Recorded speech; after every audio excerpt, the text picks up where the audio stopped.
Okay, I'd like to welcome, ladies and gentlemen, to the Warren County Building Code Appeals Board meeting, appeals number 1-2018 that we'll hear today. First of all, I'd like to have a motion to accept the agenda. I make the motion. Second. Have a second.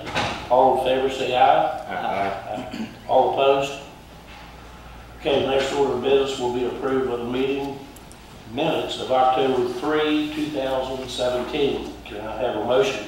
I make a motion. Motion is made. Do I have a second? Second.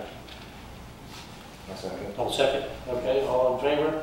Say aye. Aye. All opposed? The minutes are accepted.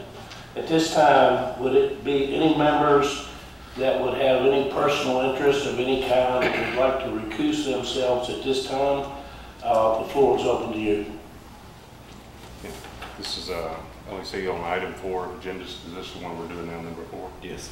In the public hearing, number 1, 2018, Christy Sowers Atwood, I'd like to disclose the following. I am an officer or employee as a personal interest in a transition as defined by Virginia Code 2.2-3112A. Pursuant to Virginia Code 2.23115F, I am disclosing I am employed by Martha T. Buracker, DBA Buracker Construction, located at 2594 Stonewall Jackson Highway, Bentonville, Virginia, 22610, which constructed a home located on 1255 Pilgrims Way in Bentonville, Virginia, permit 493-2015 for Christy Sowers Atwood that is subject to this appeal. The transaction is action and has application solely to procurity, or I ain't got my glasses, so it's killing me, governmental agency in which I am personally interested. Accordingly, I must justify myself from participating in this matter before the local board of building code appeals. I ask that this disclosure be made a part of the minutes of this meeting. We'll accept it. We'll pass it in for the minutes, please. Okay. Mr. Chairman, I have one too. Mr. Klein, you have the floor. On item 4 on today's agenda, public hearing appeal number 1-2018, Christy Sowers Atwood, I would like to disclose the following. I am a member of a group of 3 or more persons, the members of which are affected by the transaction in accordance with Virginia Code 2.2-3112B1, pursuant to Virginia Code 2.2-3115H. I am disclosing that I am an officer with Klein Construction Incorporated, which is one of 3 or more subcontractors that worked on construction of the home located at 1255 Pilgrims Way in Bentonville, Virginia. Permit number 493-2015 for Christy Sowers Atwood that is subject to this appeal.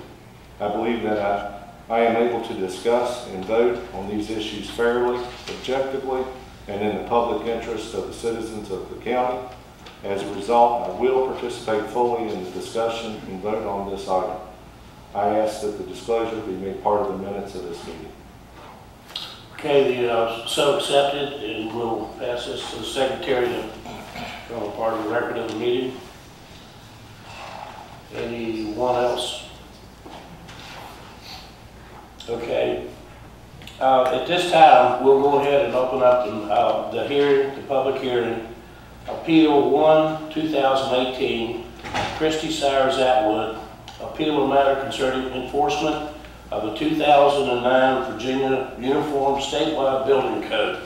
This property is located at 1255 Pilgrims Way, Bentonville, Virginia 22610. Now, how we have this set up is that we will first open the floor for 15 minutes to allow Christy Sowers Atwood, the appellant, to present your appeal to us, and then we'll give the floor to Mr. B, the building inspector, and then we'll go back. If you have any rebuttal, we'll give you ample time. It's listed here at 10 minutes, but we will give you ample time to review, as you, Mr. B, will have the proper 10 minutes. At that time, we will close, and then it will be a question and answer period for us to the appellant and then to Mr. Beatty. Point of order. Sir. Ms. Sowers should have the last speaking, so after my portion, she should be able to rebut. Okay, we can do that. Is that okay with you, Ms. Sowers? Okay. Her name is Appellant, Mr. Thompson. My last name. Okay. Appellant, I'm sorry, ma'am. Just a little bit nervous, I don't do this too That's much. okay. Okay, well, is it okay if we go ahead and start off with you, Ms. Hadley? Yes. You're the appellant? Yes. Good afternoon, Mr. Thompson and members of the board. My name is David Silik. I represent Christy Sowers Outwood. She is the homeowner and the appellant in this matter. My client requested this hearing regarding issues controlling and concerning her home located at 1255 Pilgrims Way in Bentonville. A little bit of background for you.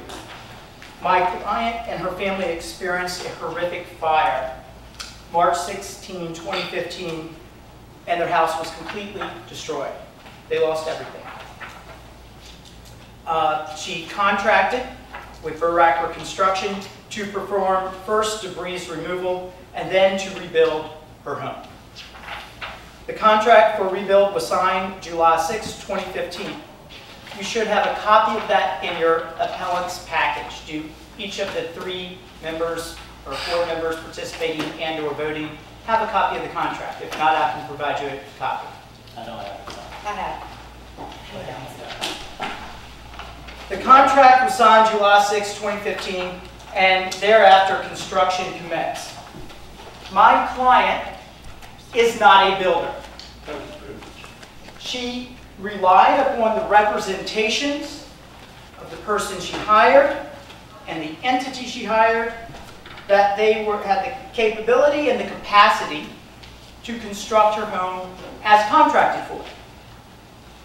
That did not come to pass. She depended upon the Warren County building inspector and the building inspections office to make sure her home was safe, livable, and that the contractor followed the applicable law and rules. And for lack of a better term, we're going to call it the building code. That did not happen. And as citizens, we should all be bothered by that because that's what we pay for and that's what we expect. The Warren County Building Inspections Department is the enforcement authority for the Commonwealth of Virginia's Uniform Statewide Building Code and the Erosion and Sediment Control Handbook, having jurisdiction for all of Warren County, including the town of Front Royal, as authorized by Virginia Section Code 36-105 and 10.1-562 of the Code of Virginia, 1950 as amended. That's the rules we have to live by. The department is charged with protecting the health, life, safety of all Warren County residents as it pertains to new construction, alterations, and rehabilitation, and by ensuring that buildings and structures meet the building code. And that is why we're here. The Code of Virginia and the Virginia Statewide Building Code is recognized or has recognized standards for health, safety, energy conservation, water conservation, while meeting state-mandated erosion and sediment controls. Again, you're going to hear problems with all of that today. Construction continued on her home, and there were major issues that the ordinary citizen could see. And she did. And she began to take action. She reported Buracker Construction LLC. And that's very important, gentlemen. Buracker Construction LLC. Remember that phrase. Because that was the contractor to whom building permits were issued, but never should have been because they lack a contractor's license. Let that sit in for a second. Let that sit in. Burracker Construction LLC was an unlicensed entity and has never held a contractor's license in the Commonwealth of Virginia since its formation. But his office regularly issues permits with that name on them. How could that be? How can a Warren County entity issue building permits to an unlicensed contractor disobeying state law? It turns out it's a violation of the law. Section 54.1-1111 of the Code of Virginia, for the building inspector to issue a permit to an unlicensed contractor. Not only is it a crime to get a contractor, or not have a contractor's license and seek the permit, it's also illegal for the building inspector to issue it. And if y'all would like a copy of 54.1-1111 of the Code of Virginia, I'll be glad to provide that to you. My client notified the building inspector of the problem. She notified DPOR. We all know what DPOR is. And DPOR did an investigation, and Martha T. Burracker, trading as Burracker Construction and/or Burracker Construction LLC, who is the contractor, was given the notice of violation and entered into a consent order. Do y'all have a copy of this in your packet? All members have a copy of this? She then notified the Warren County Building Department of the fact that DPOR had made its findings, that they never had a contractor's license and shouldn't have been issued a permit, etc. She also began to ask repeatedly for a reinspection of her home as Burracker Construction LLC had been issued a certificate of occupancy on an unfinished and unsafe project. My client hired a third-party inspector who's here today, Dave Rushton. He's going to give evidence today, and he's a certified inspector and licensed home inspector by DPOR. He is a licensed electrical contractor. He is a licensed building contractor since the 70s and early 80s, respectively. He found over 125 items wrong with her home, and that's of what's visible. Do you all have a copy of Mr. Rushton's report? We had asked that it be provided to you. Yes. He found over 60 items were not just decorative or cosmetic. The building inspector says that 125 items were cosmetic, yet 60, at least 60, and we're going to give you a separate list. Can you hand that up? We went through and detailed all 60 violations, and you should have a copy of this letter too. No, he needs that. Okay, never mind. I have 3. He set forth in this letter that was sent to the county the 60 that are not cosmetic, not pretty items. And set forth this. And in this spreadsheet, we set forth the 60 violations that are alleged by my client to be violations of the Virginia statewide building code. And in these, we then correlate the applicable building code and or state code section that has been violated. We have connected all the dots for you. The violation, the section number in the first column. The second column has the description of the violation or how it fails to meet code. And then the corresponding column, the big wide column, has the applicable building code standard and or controlling state law. After begging and begging the county administrator comes up to my client and says, ask for a reinspection. So she does. She asks for a reinspection, and then Mr. Beam issues a notice of violation. Do y'all have a copy of this? Yes. And here, he finds several violations that were in plain view, clearly visible, yet he didn't find, or his subordinates did not find, first go round, and according to him were all cosmetic, or at least original. He was, I guess, just dismissive of Mr. Rushton's findings and report.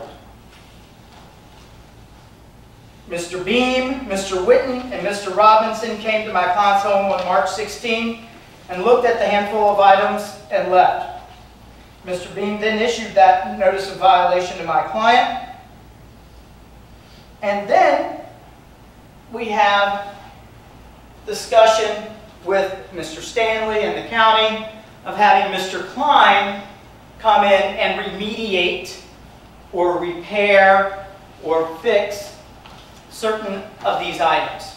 And to be perfectly frank with you, I don't know which items Mr. Klein has been asked to provide an opinion on and to do the contracting work on. I haven't seen it. I've seen an email that says there's an engineer drawing, but I haven't seen that yet. In the next few minutes, we will show you how the county has failed to address the quality of the construction and to apply appropriately the 2009 and 2012 Virginia statewide building code to this property. And we would ask that this board, at its conclusion of today's hearing, find that the 60 so items set forth in this document are indeed violations of the Virginia statewide building code and hold the appropriate entities responsible. And that's what this is about, taking responsibility. My client is the quintessential innocent victim.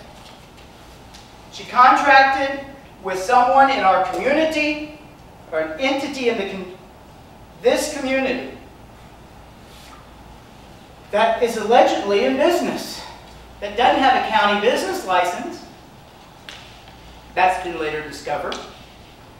And you have a copy of the contract. It says quite clearly what Burracker Construction LLC, who holds themselves out to be the contractor, what they're supposed to do.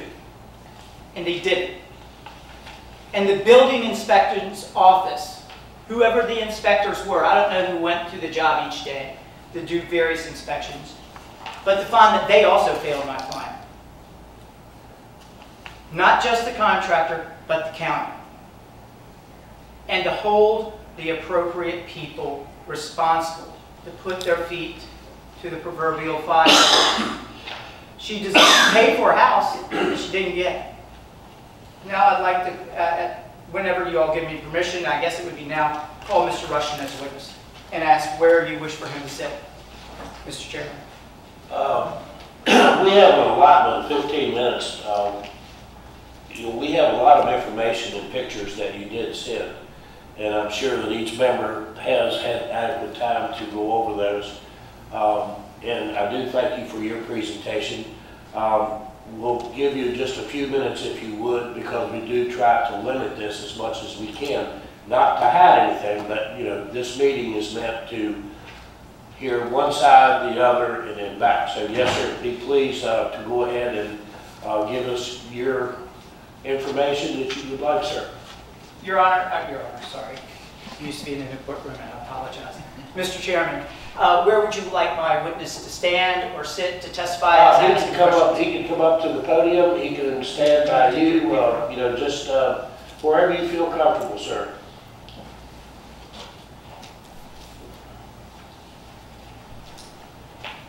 Thank you. Would you please state your name and address for the board? David Paul Rushton, 761 Harmony Orchard Road, Frontline. And how are you employed? I'm self-employed as a professional residential and commercial building inspector. And what certifications and licensure do you have from the Commonwealth of Virginia?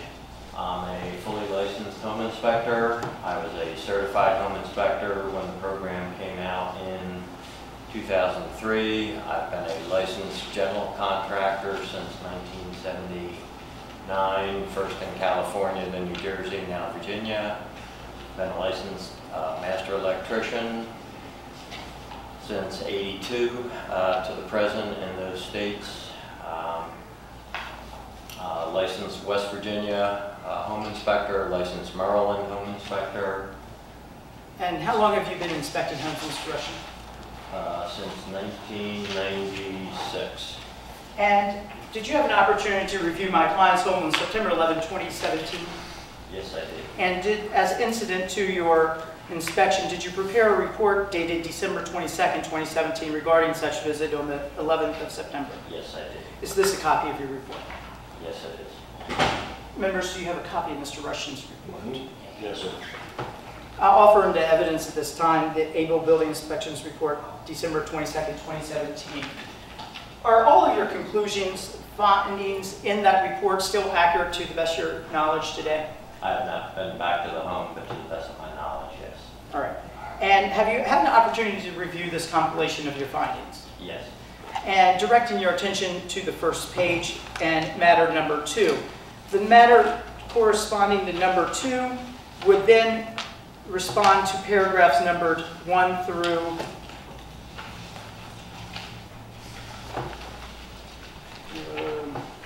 126 of your report. Is that correct? Yes. So when I direct your attention to number 2, that takes you to county building permits. What were your findings with respect to permits being issued by Warren County to Baracker Construction, LLC? That the permits were not issued to Baracker Construction, LLC. And that was the contractor, correct? Yes, that's correct. And that's a violation of the Uniform Statewide Building Code? Yes, it is. How is that a violation of the Uniform Statewide Building Code? The code requires that the permit be issued to a valid entity and that it's that entity that's responsible for the construction per the permit applications. Directing your attention to the next page of the compilation, we have paragraph, column 1, 5, 42, 48 through 50, 54, 69, and 63. Do those numbers accurately reflect your findings regarding issues at the house, and do the building codes issues in the last column correspond to those violations? Yes. And we have a printout to hand out this time. I've already given them. Yeah, okay. Directing your attention to 2 pages later, beginning on page, or next page where you have 19 and 102, attic access. Does this correctly recite your the problems you found that were actually visible regarding the attic? That's correct. And the next block down, 58, 31, and 33, what findings did you have here? The flashings on the exterior home that should have been installed were not. And why is such flashings important? The flashings basically divert water from, rain and snow to the outside of the structure, protecting the structure. And you note that you saw visible water stains on the interior finishes around this window. What would have caused that? The exterior head flashing for the window trim was not installed. Very well. Directing your attention to the next page, section 21, 22, 34, and 35.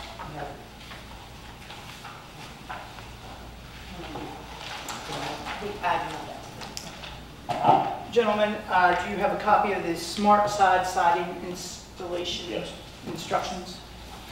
Mr. Rushton, does the statewide building code incorporate manufacturer's instructions for the installation of certain things and thus make such part of the statewide building code? Yes, it does. And is that generally known and accepted in the custom and trade of the building industry? Yes, it is. And directing your attention to section 21, 22, blah, blah, blah. The cited sections of the state code here, what are those? Or I'm sorry, let me rephrase that. In the last column, the smart siding instruction sheet, to the best of your knowledge and based upon your observation, was the siding installed in accordance with the manufacturer's instructions? No, it was not. And does the second column delineate your findings of the shortcomings of the installation? Yes. Directing your attention to the next page, actually skip over several pages and go to the 101, 106, A through C, attic stairs.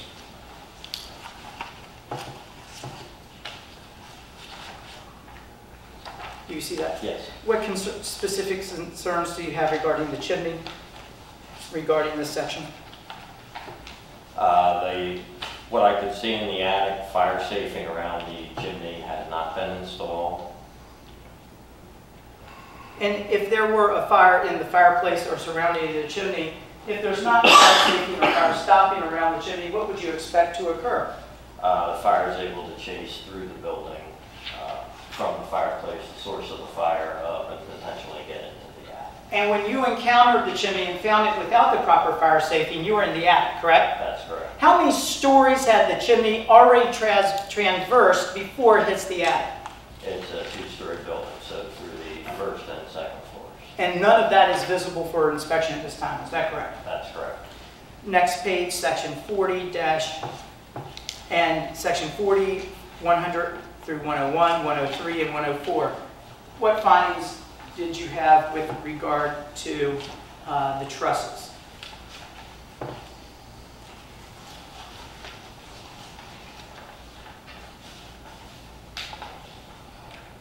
There were diagonal bracing was missing on the roof trusses. And to the best of your knowledge, did the building plans call for hand-cut trusses or No. roof supports? The building plans called for conventional framing, and the pre-manufactured truss systems were installed rather than a hand-cut roof frame. And what This was over the garage? over the garage? And what was in the building plan? Hand-cut frame. And in your review of the building plans on file with the office of building inspector, did you see any amendments, revisions to address a change from hand-cut trusses to pre-manufactured structural trusses? No, I did not. Under the building code, is not a written change order required and such change order to be approved by the building inspector? Yes. And based upon your inspection of the records in this case, were there any building code or official approval of change orders, etc.? No documentation was provided to me about any changes from the plans to the actual construction. In fact, were there not major discrepancies in what was constructed and what was approved by the building inspector's office? There were. Could you describe for the board the major the differences? The second floor plan had been changed significantly from the stock plans. Ms. Atwood had obtained a set of stock plans, and the structure was reversed, and the second floor bathroom layout, bedroom layouts were changed. The construction details of the exterior porch were changed. The roof trusses were substituted for conventional framing in the garage. Windows were shown on the plans that were not installed. So there were a number of significant changes. You've had an opportunity to review the rest of the compilation, is that correct? Yes. And your letter dated March 14, 2018, does this, do you recall this letter? Yes. And does that accurately reflect what you consider are not cosmetic or aesthetic concerns, but actual construction deficiencies and code violations? That's correct. Does the board have the May 14, 2018 letter?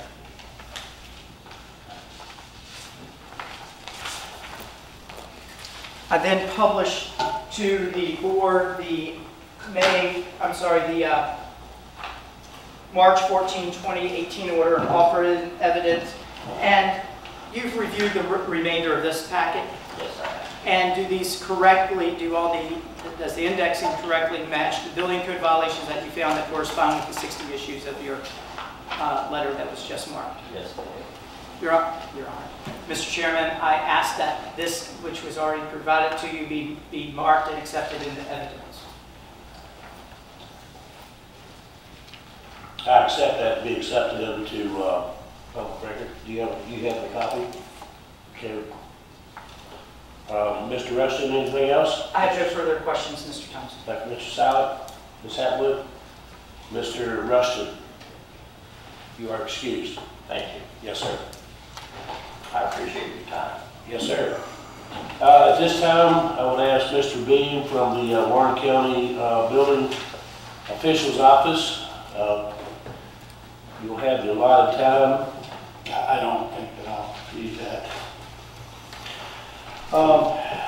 Mr. Chairman, members of the board, a couple of things. Mr. Rushton does have a impressive resume. Unfortunately, he's not a third-party inspector, certified or otherwise.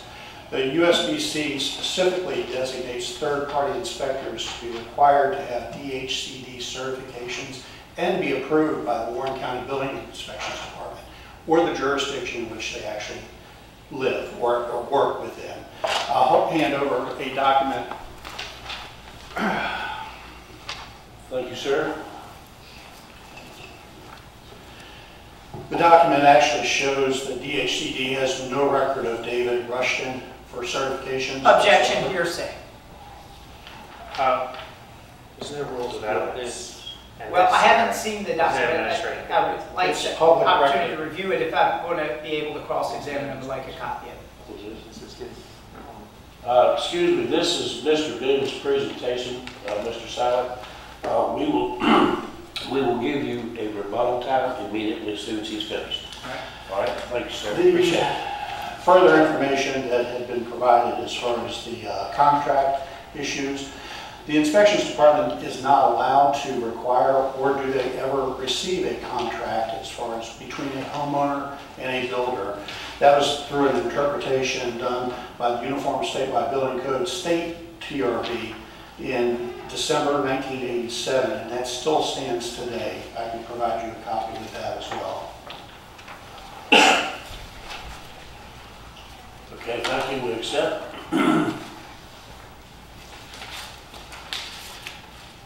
Several items that were mentioned. The letter that was dated March 14th by Mr. Abel, by Abel Building Inspections. The letter states possible code violations. He does not cite any code section which is required by a building official to cite a specific building code that is required to be met. I can't just say this does not look right and it does not appear to meet the actual section. I actually have to specify the building code item that it's in violation of. The notice of violation specifically gives you that section, depicts exactly what the item is, and provides the explanation as to what needs to be repaired.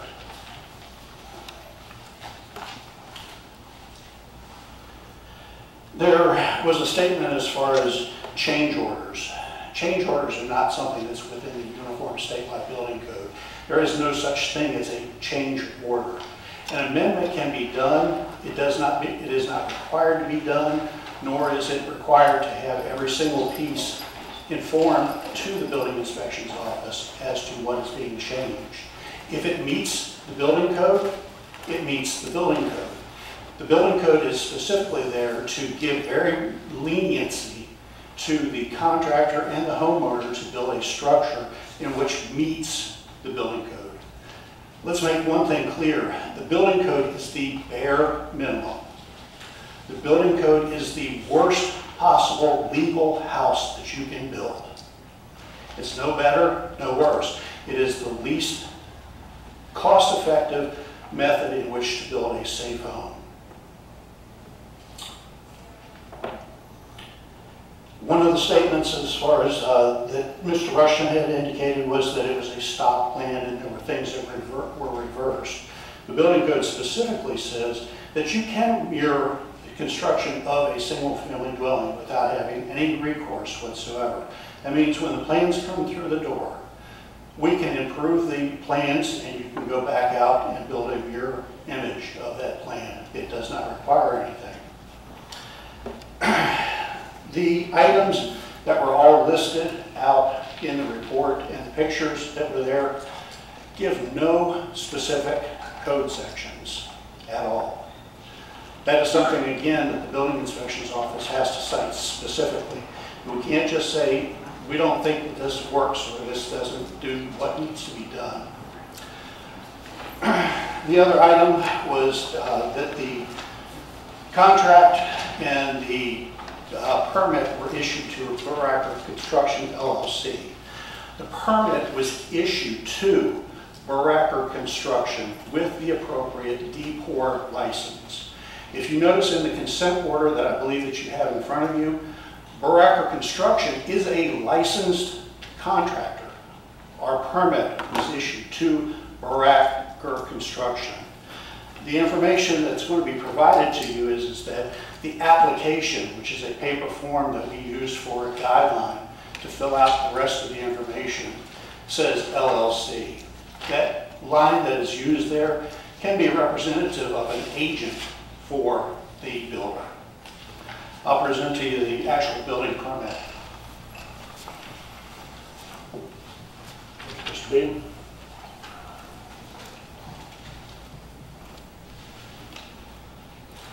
There are a couple of items. I apologize, I'm trying to make sure I cover the items that were listed here. DPOR was notified. DPOR did a consent order that I believe that you do have. DPOR never contacted the Warren County Building Inspections Office because there was nothing that the Building Inspections Office did inappropriately or inaccurately. Eric Olson, who is the Deputy Director for, the Secretary for the DPOR Review Board, he and I both have had many discussions on different things. We've had agreements and disagreements, but this is one that I'm sure that if there was an issue, he would have contacted me directly. Therefore, the license itself is valid. It is valid to Baracker Construction. There is not a business license, I will tell you that, to Baracker Construction. It is to Baracker Construction LLC. That is something that we looked into. After the information was brought to our attention, permits for the Baracker Construction had not been issued for that particular reason because they do not have a business license. A couple of things that were brought up in the report. The access door, the attic door, remind you, that's a door into the attic, is the only requirement that has to be 20 inches wide or greater. It does not require every single space within the attic to be accessible by that same dimension. It just says that it has to be accessible.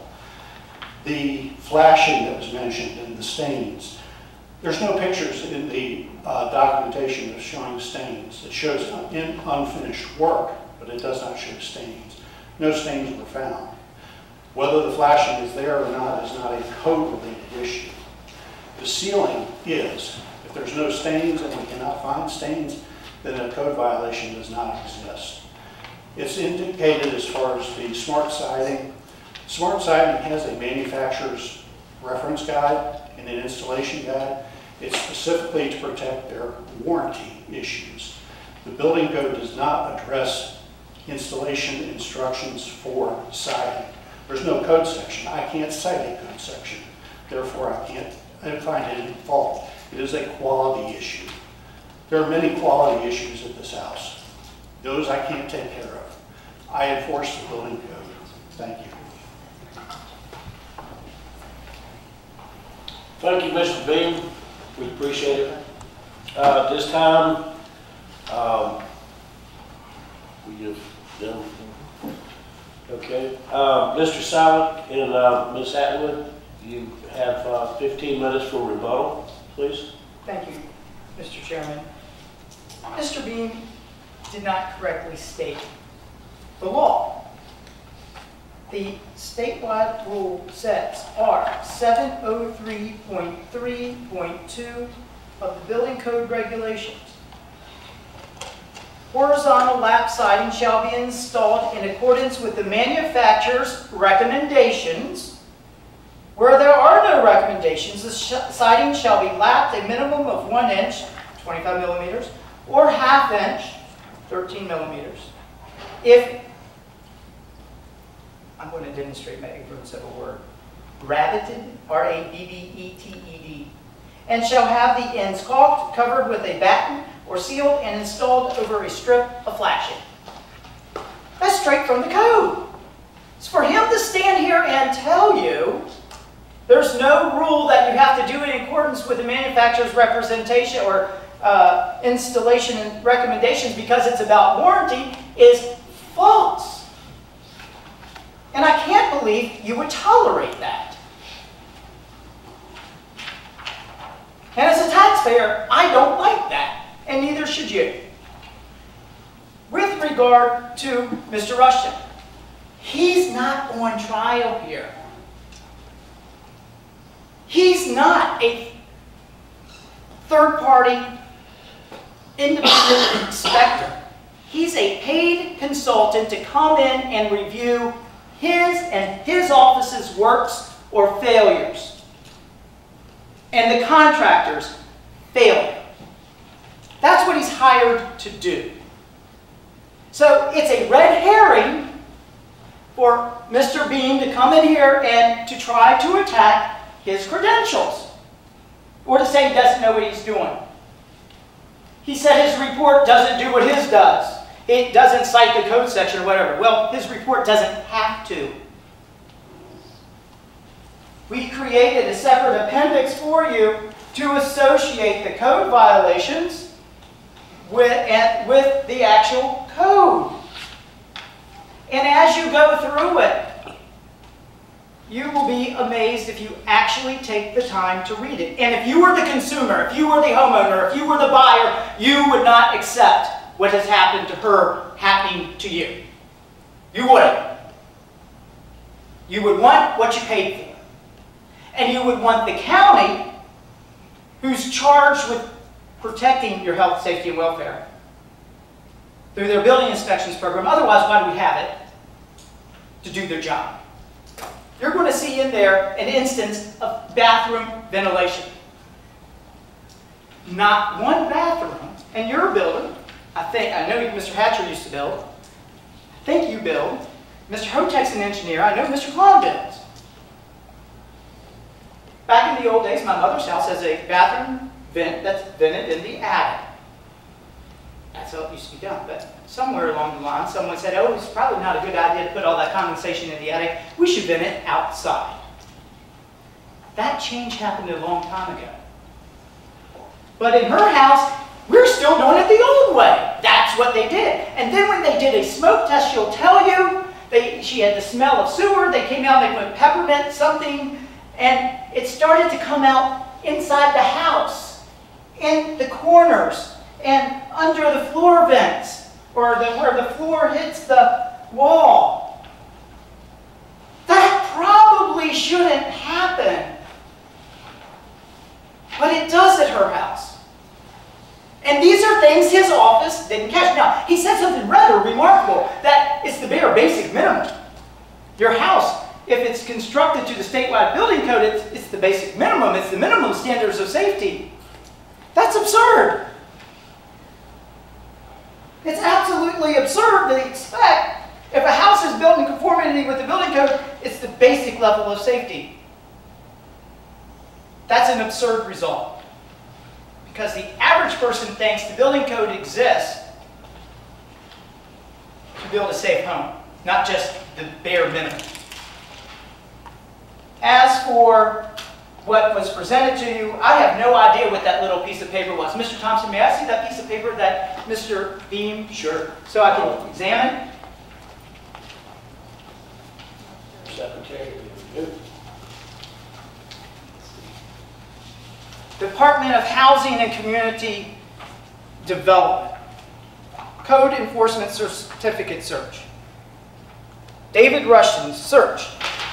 Well, if he's not employed by them, he won't be in their database. But if you go to DPOR and search it, you're going to find multiple listings for Mr. Rushton. But Mr. Bean didn't share those with you. Ask Mr. Bean why he didn't share those with you. Or maybe I will. Now, he also presented to you this determination letter from 1988 that says, can a bidding official require a copy of the contract between the contractor and the homeowner as a requisite to issue a building permit? So what, he didn't ask for a copy, he can't require it, but he can't require it. He didn't tell you he didn't inquire, but if you look at the application, did he share with you all the application? They have the packet. You have it in the packet. Yeah. Let's look at the applicant's name. Owner applicant name, Christy Brown. Then you go to the next, it says contractor name. See that? I've highlighted my copy. What does it say? It says Buracker Construction LLC. Now let's go down to the bottom. Let's see who signed it. The signer, and let's read the oath, the notice there. By signing this building permit application, the undersigned applicant expressly acknowledges by commencing construction before drilling a well yielding adequate supply of water, blah, blah, blah. The undersigned applicant assumes the risk of constructing a dwelling house which may not be usable or saleable due to the inability to find a water supply. Then it goes on to say, I hereby certify that I have the authority to make the foregoing application, that the information given is true and correct, and that the construction will conform to the regulations in the building code and zoning ordinance. Information completed for me by MPM permit technician is true and correct. So we have here contractor name, Buracker Construction LLC. We have Martha Buracker's signature. Now, you flip to the permit issue. Please tell me if the contractor name address matches the applicant. And if it doesn't, how's that possible? Because Virginia Code Section 54.1-111 prerequisites to obtaining a business license. Building, etc. permit. So not just a business license, but a building permit, an electrical permit, a plumbing permit, anything. Paragraph A, and this is on the first page of the compilation. Any person applying to the building inspector or any other authority of a county, city, or town in this Commonwealth charge, that's him, with the duty of issuing building or other permits for the construction of any building, highway, or sewer, shall furnish, prior to the issuance of the permit, either satisfactory proof of such inspector or authority that he is duly licensed or certified under the terms of this chapter to carry out or superintend the same, so on and so forth. He had a duty based upon the application, not his personal knowledge, but the written application for Buracker Construction LLC for them to provide that to him. And if he doesn't, the statute says, the building inspector or other such authority violating the terms in this section shall be guilty of a Class 3 misdemeanor. So, where is the proof that his office had this application, we have that, we have the actual application, a non-licensed contractor. Signed, saying everything's truthful. That's where this problem starts, gentlemen. Not with him, not being certified by some agency that doesn't certify him to do what he does, that he does it through deport.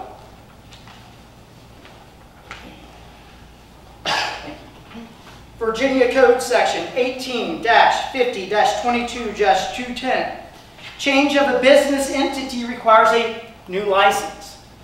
So Buracker Construction started out with a contractor's license. That's why he issued a permit, because Buracker Construction. But they weren't the applicant. Let's remember that.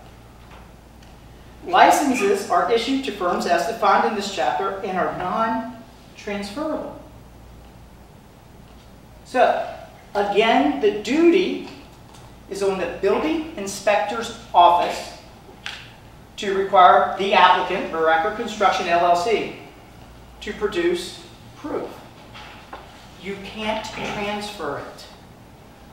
And the building inspector's office aided and abetted in the transfer of a license. I can't believe he and the county don't see that as a problem.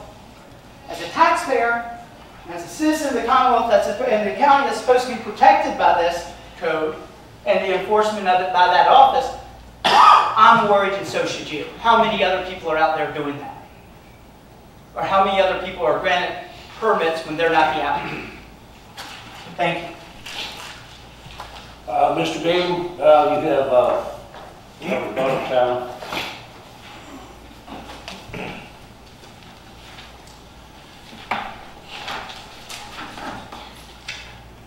DPOR is a licensing agency. It is not a certification agency. Department of Housing and Community Development issues certifications to the Building Inspections Department. They regulate.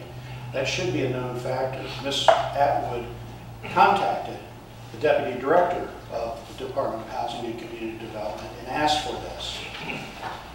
She was replied to and indicated that it is a local issue.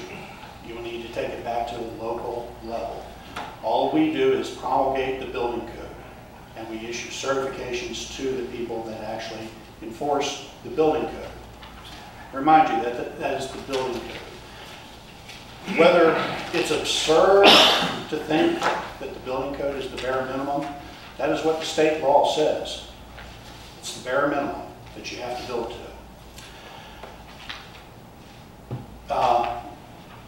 The spokesperson indicated that the 703 section is listed here. Unfortunately, LP siding is not one of those classifications for the siding. It specifically talks out as far as the types of siding in the heading of that section, where he pulled it as far as from the manufacturer's listings. They are specific to their product. They do not match the heading for that particular siding. So it's not a manufacturer that requires them to meet that particular siding. It is a quality issue. Thank you. Thank you, Mr. Beam. Mr. Salek will give you the last rebuttal.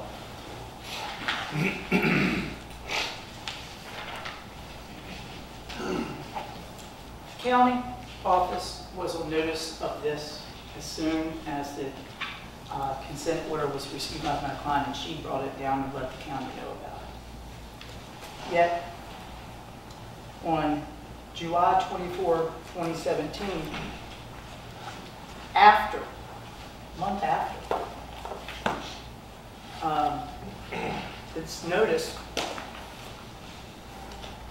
the Warren County Department of Building Inspections is still issuing to Buracker Construction LLC a certificate of exemption and application for approval.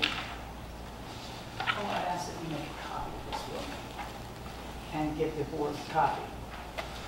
It means nothing to this office here whose findings we're appealing. The law. They were on notice of the violation and of the consent order, yet over a month later, they're still granting to Buracker Construction LLC certificates of exemption.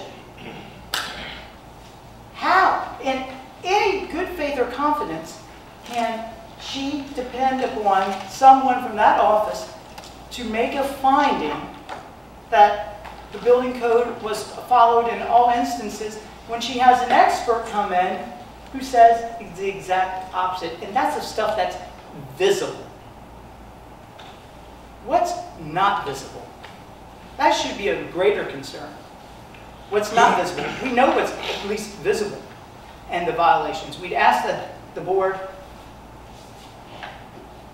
reverse the decision of the building inspector that the 60 or so alleged violations are indeed violations of statewide building code, and hold them responsible for the shortcomings or the errors. And we already know they made errors because they came back and issued a notice of violation later. We allege there's some more, and we ask that you make that finding. Thank you. Mr. Chair, point of order. There was a piece of new evidence brought up, if I could rebut that piece. Yes, we'll allow it, and you'll get a rebuttal, Mr. Side. Thank you. The consent order was finalized with a revision on May 31st, 2017. The first complaint sent to myself as well as to the county administrator was on 11/27/2017. It was not immediately after. Mr. Side? My client would testify that she brought it down, and I'll ask her, Mr. Atwood, when did you bring down to the county the copy of the consent order? I brought it down, and I can tell you exactly that it was as soon as the consent order was found, and my husband, who works for the county, also turned it into a county official so that they would have prior knowledge to cover their butts. So as soon as we got it, the county was alerted. And when did you receive it? I received the consent order, I believe it was in June of 2017, and then it was signed off by the board in August of 2017. Thank you. Thank you. Okay, at this time, I'll close the meeting to the appellant and the building officials and allow the building code appeal board to ask questions. And I think we can start with Mr. Hatcher. Excuse myself. Okay. Yeah, excuse me. You're, Thank you, Dave.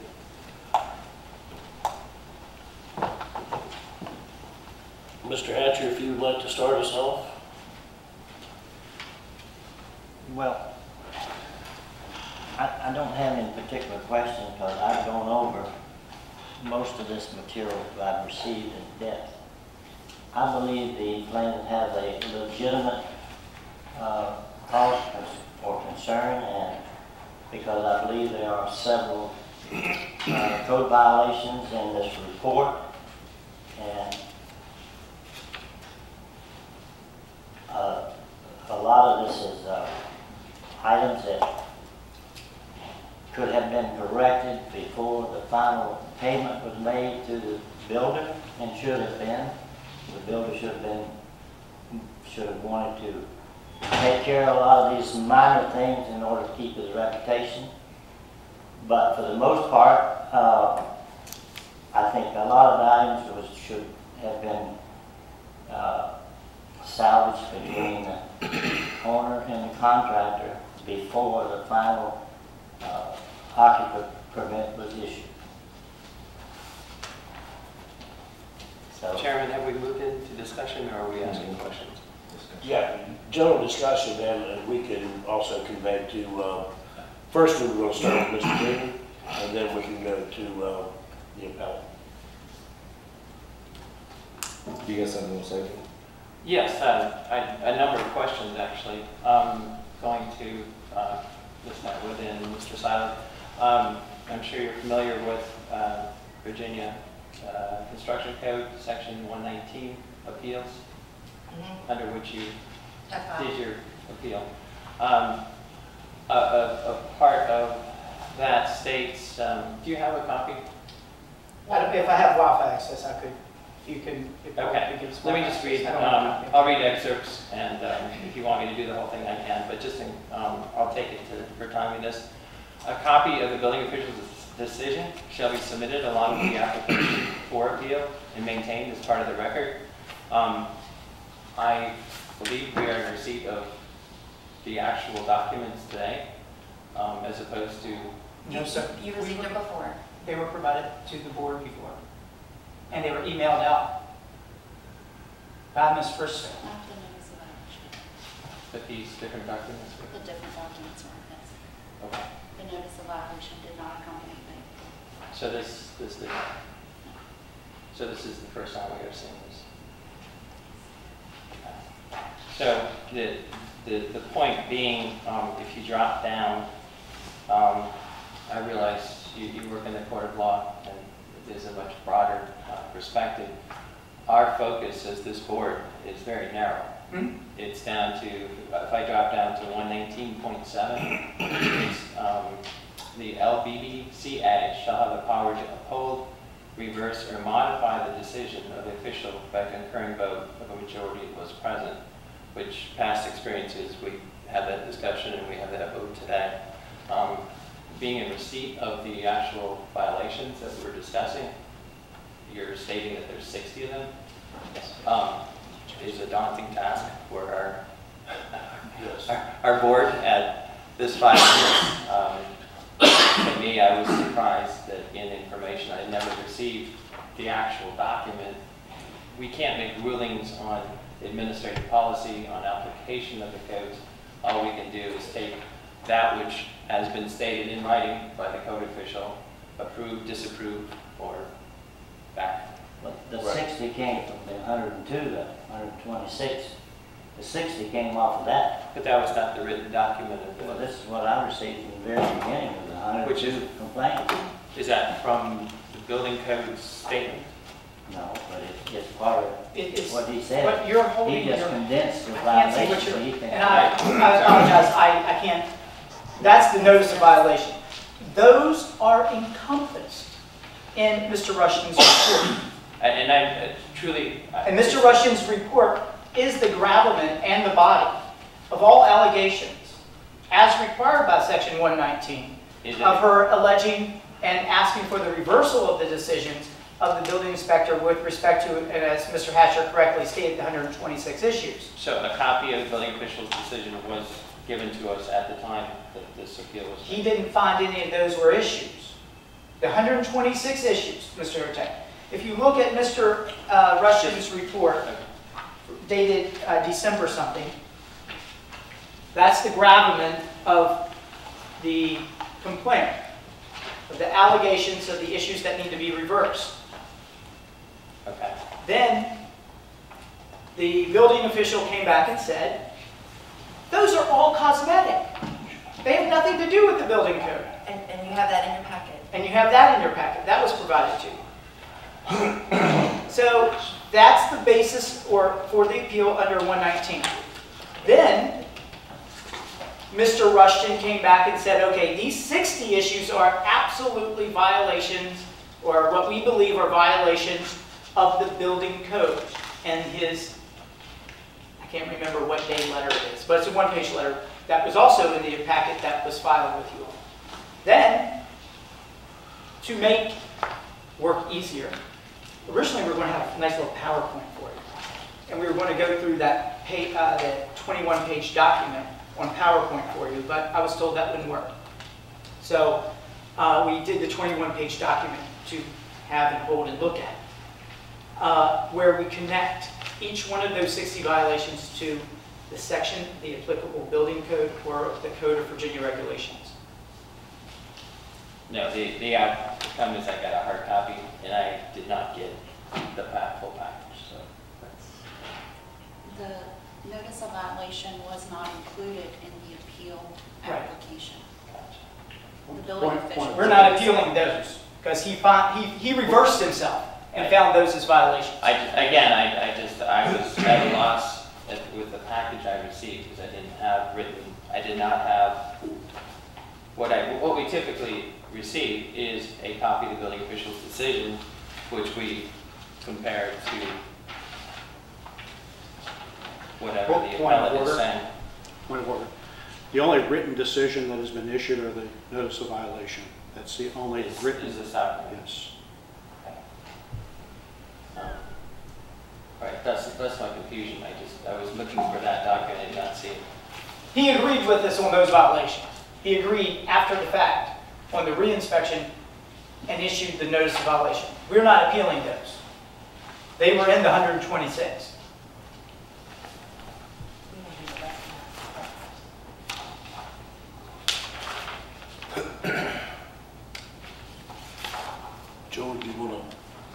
Well, in this document, Yeah. this is the 60. Yes, sir. One of the things I'm trying to reason out here is the second one. It says garage roof trusses are not 12 and 12 pitch as shown by the building plans. Just reading that, I don't know what your code violation is in that. Because approved construction plans have got to stay on the site at all times for, it's actually 109.5.4. Approved construction documents, the code official says stamped approved, which Paula brought in, need to stay on site. That is what the reference for the building inspectors, and I even asked another one, was to use when they're on site. What the home that was built does not match the approved plans. The 12 by 12 truss, the garage roof is not the 12 by 12 that's shown on the plans, and the approved plans don't have any changes. Point of order, real quick. Or at If I might, there is no code section 109.5.4. That would be of the 2012 statewide building. There is no 109.5.4. Okay, well, let me read you this. One set of approved construction documents shall be kept at the building site and shall be available to the building official at all reasonable times. Section 109.5 of the 2012 Virginia Uniform Building Code. The word approved in this context means approved by the building official or designated technical assistant. Typically, this is a plans examiner. The intent is to assure the building inspector has access to the approved plans when he or she is conducting inspections. This is from Tom Coggill, who is the Director of Building Safety and Permits for the County of James City.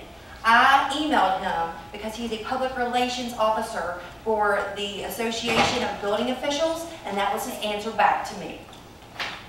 Second point of order. The building plans were on site. That statement in the section does not require them to match the construction. It only requires that the building plans be on site. The intent of the code is that it meets the bare minimum. Things change within the confines and perspective of the construction. And I appointed Tom Coghill as the public information officer, as the building official, the president of Virginia Building Code Officials last year.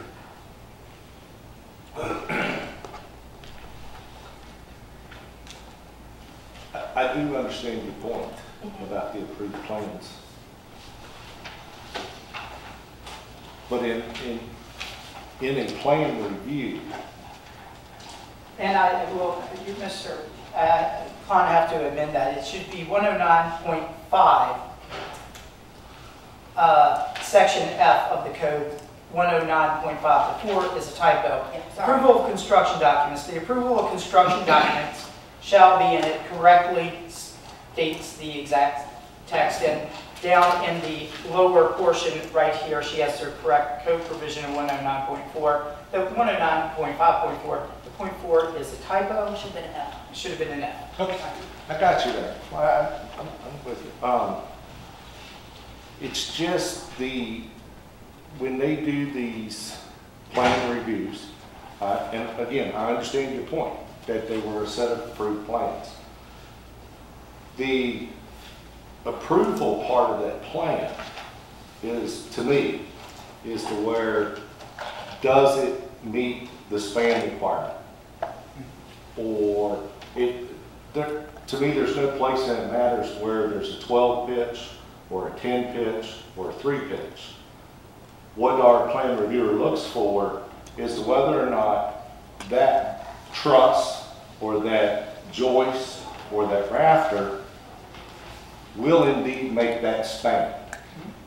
But to me, as far as my knowledge, there's nowhere that says the roof has to be a 12, a 10, or a 9, other than that's what was on the plan. And I got your point. But to look at it from our perspective, and what Dan was trying to say is, if they had put that 12 truss in there, and let's say it was broken, and you appealed the decision of whether or not it be fixed, then yes, we would have a ruling. But I can't rule on whether it's a 12 or 10 pitch. Okay, so I'm talking about plans after they've been through the review process. So if anyone in Warren County wants to build a home, and this is the home that they have chosen, a builder can go out and build whatever he wants, and that's supposed to be okay? No, hang on. The 10, the 12, 3 pitch, to me, is between you and the contractor. Okay. That to me is a deficiency between yourself and the contractor. That's just my opinion. But when I turned in the plans and the plans were turned in the county and they got that big red stamp of approval, that should be what was built for me. I understand your point. That should not be, it should not be whatever willy-nilly wanted to build my house about. I do understand. Yeah, I swear I appreciate that, but my fact is, and here's what I want. I feel that Mr. Beam and the building department, I feel like I was ignored for a long time after that first, after the first consent order came out. And I went in there numerous times and emailed numerous times asking for a reinspection because I knew things were not right. Gray water was sent out of my house on Mother's Day of last year, and it flooded my brand new house basement. I had mice in my basement because the windows aren't sealed up. You know, these are things that should have been caught. Gray water has not been allowed to go out for how many years now? I want a third-party inspector paid for by the county to come in and inspect my house because I don't feel the building official and the building officers doing their job. And I don't know if y'all can make that determination or if I need to go to the Board of Supervisors. But I was told by the Board of Supervisors, my representative, to come in here. Well, I'm not gonna step in here. You know, I think you all presented a great case. And while Mr. Silent was presenting it, a lot of it seemed like it needed to go somewhere else, and I think that's what Dan was trying to come over, because we're looking for legitimate building official violations are what we can either accept or deny, you know, this appeal. I mean, when I read this, the first thing that came out of my mouth is that somewhere the contractor and you broke down on getting the housekeeping things done that would have minimized a lot of this headache. And then, you know, when I'm not a builder, I'm an electrician, and everything that I do in somebody's house is dangerous. And, you know, I want to make sure that when I go home at night and put my head on the bed, that my job is done. And as I see on on the building official's reply, is the contractor and the owner. And you know, that's just, you know, how I feel at this time. It's really hard for me to sit here on the building aspect of it because I'm an electrician, and that's why we have these great, you know, professional builders and engineers. But what I'm trying to focus on right now is that what violations that have been named by the building official on paper that you all dispute. Mr. Chairman, the violations of the work that was done that he has found, we don't dispute. It's the ones he's refusing to make a finding are violations. Right. All right? So I didn't want to have to go through this with you all one by one, but I think it's necessary to go through this one by one. I understand what Mr. Klein is saying with respect to paragraph number 5, 42, 48, 50, 54, 69, and 83. I understand perfectly his position there with regard to 1010, 1212, will it carry the load, will it reach the span and be safe. I get that, all right? And if you look through each of these that are in the second column, really Sure. would have been better if I numbered these Sure. pages. I apologize for not numbering them. If you look through these, I think it's quick and easy making of hay, shall we say, with respect to this. The garage roof the trusses are not 12-12. The building plans that were approved, no changes sought, no amendments sought, call for 12-12. And there was a reason for that. Per my client, it was supposed to be a storage room, and the stairway shown in the original plan were to be installed with conventional framing. That didn't happen. The finishes for the garage storage room were the only items that were to be deleted from the construction specs. The other construction in this area was to remain. So therefore, plans weren't changed formally. No amendment was sought. And when the inspectors came out to inspect, they should have found 12-12. They didn't. Yeah, they didn't find 12-12. So the immediate question, Mr. Chairman, is why was that approved? Okay, the question then becomes, the next level of inquiry has to become, is it safe? So we have Mr. Beam's bare minimum, because according to him, we only care about the bare minimum. That's all we worry about. So did it meet bare minimum? There's no finding. That's the problem. So when the inspector came and said, oh, here's the plans, because you have to have it set on site. You know, you're a contractor. Site, set there, set here. When they bring their set out for the inspection, they should be the same stamps and seals. All the plans, why aren't they 12-12? There's no explanation anywhere. There's nothing occurring. Shouldn't have passed. The rear porch has no screened-in sections as shown on plans. I'm not really worried about that one. The right side porch floor does not overhang the concrete block wall foundation wall. Water's running from the floor and the wall above down the foundation wall. The parging on the wall is subject to freeze-thaw damage in this area. Now, that's a building issue. That's a clear code issue, and we delineate that here. They didn't get a change for it. It's not according to plan. The plan called for it to go over. So you don't have water infiltrating. And Mr. Hotek's an engineer. He's probably doing a lot of work with water issues in the area right now. I imagine he's busy. People are having waters that they haven't had in a while. Water's destructive. And to pretend otherwise is crazy.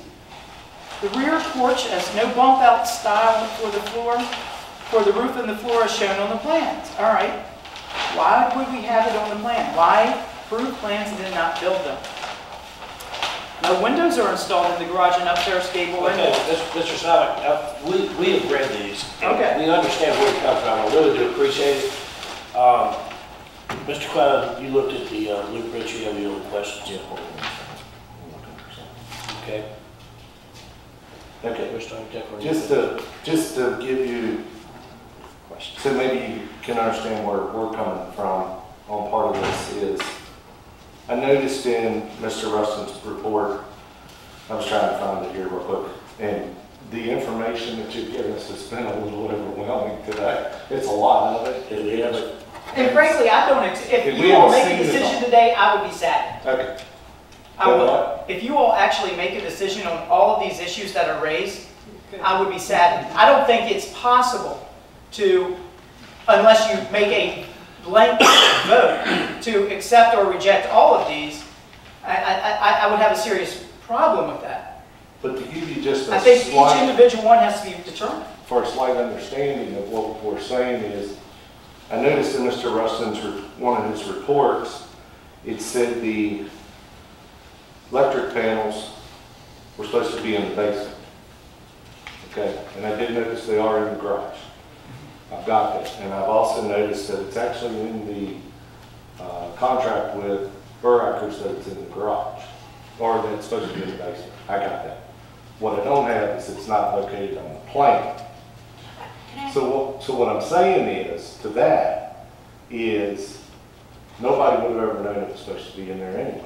That's not Bob McDonald would not come out and take that plan and say, that panel's not in the right spot. It would never happen because all he's there to inspect is to make sure the ground is correct, the panels installed correctly, and that the breakers are in. That's it.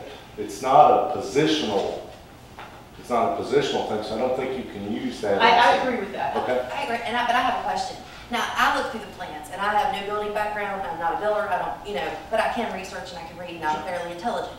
Well, is a basement supposed to be in with those plans? Like, the scope of the basement? Well, sure. Okay, I could not find one in those plans. However, Again, I know, but this is not where the break. everything's perfect. No, Can be I'm not, perfect. I It's know all. everything can be perfect, It's but all. this is my home. This is my biggest I would investment. never take that away. And I believe that there's a huge breakdown in our buildings department because there's no plan in there for the basement. We have a cold room or a cellar room built off of the basement that per the plans, per the contract I signed, was supposed to be 6 by 9 feet. It's about 5'10" by 6. This is stuff that when stuff gets inspected, they had nothing to go by to look at this room. I mean, at first it was blocked up and it had to be cut and undone. And then the contractors come back after the certificate of occupancy and do things, but then don't want me to say, oh, well, we can't say we did this because we'll get in trouble. So who do I go to as a citizen for help with this house? Because I went to Mr. Bean, who came out and tried to pacify me with 3 things. I have gray water in my basement. I've had mice in my basement. My fireplace blew up, which about caused me to have a divorce before I was even married. And it fell out in there, and that's when we determined that they had ordered one fireplace but installed another one. And the fireplace didn't match the chimney. So that could have killed my family. And This should have is been not passed by the building safety. inspector. Okay, we've got to, I you gotta let us do a little talking up here, because y'all have presented me with a lot of, and I don't even really know where to start, other than, I what's that? have a question that I would like for the board to clarify with me. My understanding that the purpose and the job of this committee or this board is not to decide whether, we're not to enforce the code. No. We're not going to go out and inspect the house and say it's out of code. I think our job is to say whether she has a legitimate complaint, whether there are things in this report that are code violations. I think that's what we need to decide. If there are things in this report that are in code violation, that's what we need to decide on. Not what Mr. Bean says is wrong or right. He's the one that makes the decision whether it's a code violation. We just make the decision whether we think she has a legitimate complaint. That's my understanding of our job. And Not that we set the rules no, for what the code said or what it should be. I agree with And you. as far as the roof pitch, I agree. Mr. Bean's not going to go out there and look at the plan and say, oh, you never put it 12 and 12. The homeowners should have been there on the job, or at least they're inspected once a week, and say, hey, wait a minute, that's not right. Here's my plans, this is what you're supposed to do. So I think that both the homeowner and the builder is at fault here. They didn't communicate, and so a lot of things got done that were not according to what the lady's plans were. But that was not completely the builder's fault, because the owner didn't object. Here we're what, year and a half later, we're trying to settle what should have been settled back before the last check was written. All these things, the majority of them should have been settled before. So that's another fault. Did you do a walkthrough? No. And there were items stolen from my home. The only things that we had left after the fire was stolen in January of 2016. And we reported it to the police, and our contractor said that her designated person became estranged from my project. So therefore, all of the responsibility and the oversight of my job went out the window. And it didn't matter if we said anything to them or not. We would come there and windows would be in the wrong place. And my husband told them 3 times, these windows are not in the right place. And they left it like that until the siding was on. And then it all had to be torn off to be redone. Mr. Hatcher, my client did complain throughout the entire process. So to suggest that she wasn't complaining and bringing to issues the cosmetic issues or whatever, she did. And there was... I think there would be a process for that. If the contractor is not doing what the owner of the contract calls for, then I think there's a process. I agree with you. It's called civil litigation. Well, That's why I'm and here. that's why- And that's- Work can be presented until these issues are settled. Right, but we're focusing, it's my understanding that the body is here to make a determination as to whether or not the allegations raised in the 60 items, which are or are not violations of the building code. And that's what my understanding of what this body is. That's my understanding. And if it is a finding, direct that be a Mr. finding. Tyler, we've got a, Discussion. well, you make a motion, yeah, if you want to make a motion. Mr. Wayne, is it possible we table this so we can discuss it amongst ourselves? I mean, we've been given a lot of information to try to. We can't discuss it without another advertised You meeting. can do a motion to postpone, to table it, make postpone it to another meeting to discuss it as old business. You can't discuss it among yourselves for that one meeting. You could come back and discuss it as old business. And if you had any further questions of Mr. Beam or Mrs. Atwood, you could ask them at that point. You can definitely postpone it. You just need to set a date when you want to postpone it to. What is your consensus? Well, one, just my personal situation, since I did not have the document that I was looking for, I don't have opinions that are worth anything right now. So I'm not really evaluating to the board to make a decision today. So my recommendation is that George? we would postpone. I want an opportunity to look it all over. Mr. Patrick? That's fine with me, but I've had all this documents for 2 weeks or 3 weeks. And every item on that, you really look at that list that he's talking about, is right here in that first document that was sent out by Paul. That was all in there. He just condensed it to the ones that he felt certain were violations. I don't completely agree with that 60 number, but I agree that, in my opinion, there is violations in there. But our job is to determine whether she has a legitimate complaint. It's the power to uphold, reverse, or modify the decision of the official, not her. So it's accepting or rejecting what Mr. Beam has done, not the appellant. So it's his statement in response to what she's brought forward. Well, what I'm suggesting is that possibly the county may want to review this and see what the code violations are and see if they need to be corrected. That's my position. Okay.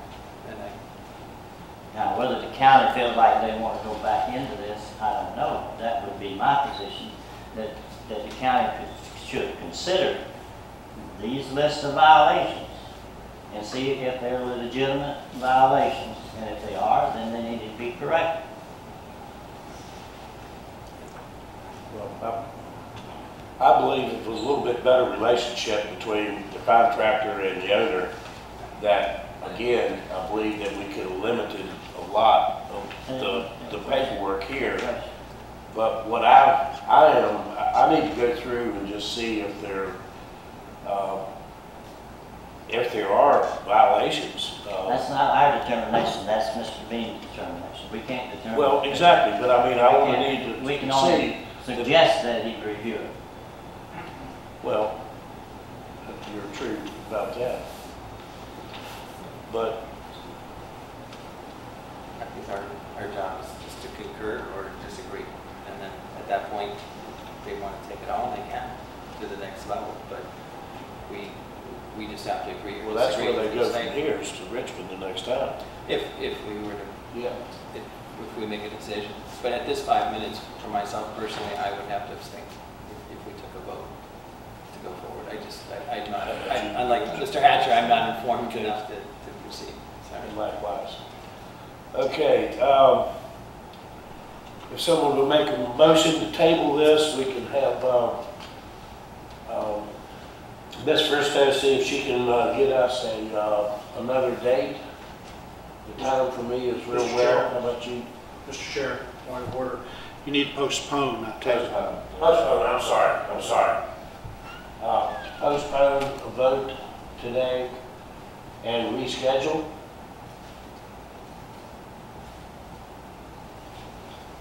Could I have someone to make a motion? I'll make that motion. Motion is made, I need a second. I'll second So you need We to have have a a date, s- you need to have a date set. Set first.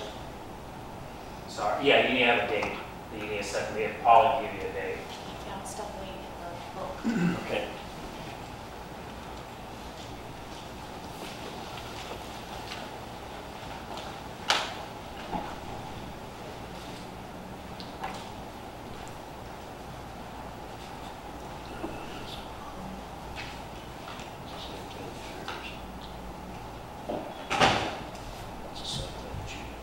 Yeah.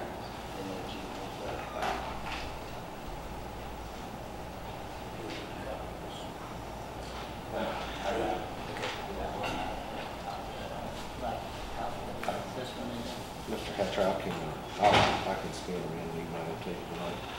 well, I prefer to have a copy, I don't like it. Okay. Okay, we'll get Paul. Get all tonight. that. We'll get Paul. Maybe they have, do you have an extra copy of this? Yes, I don't have it.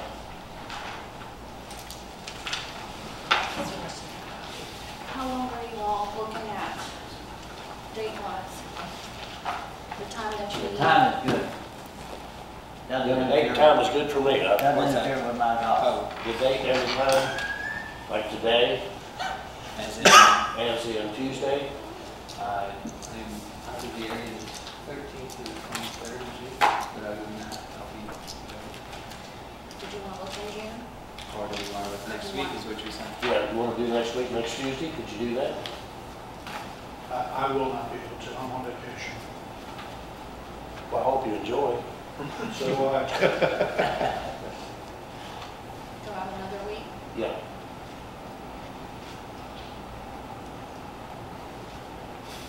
We're in full that, the 5th.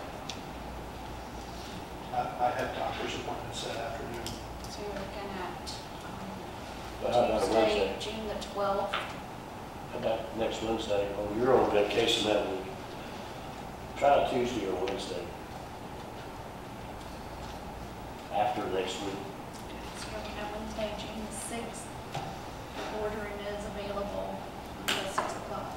The 6th is a department head mandatory meeting.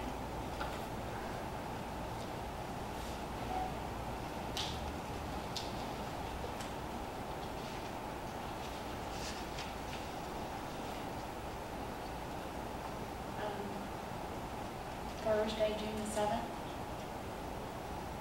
Thursday, June 7th. Is that same time? Yeah, 3 o'clock? 3 o'clock? Yes. Thursday, 7th, that's good. Any afternoon. could we possibly start at 3? 6. I have court at 3 o'clock, that will take about 15 to 20 minutes at 3 here in Warren County. No problem. 6, 7, 8, 2. Wait. June the 7th. So that meeting date will be 6, 7, 18. At 3:30.